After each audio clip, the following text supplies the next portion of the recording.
to you. So you're 89 now, huh? We got to blow out the candle? How old are you? Oh, she's busy. Wait, having a cough.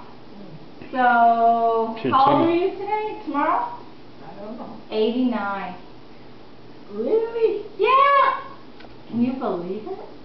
No.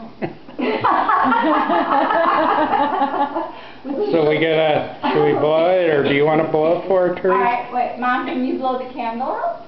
I don't know. Well, let's try it together. Okay, let's try it together, alright? Okay, blow the candle together. 1, 2, 3. One more.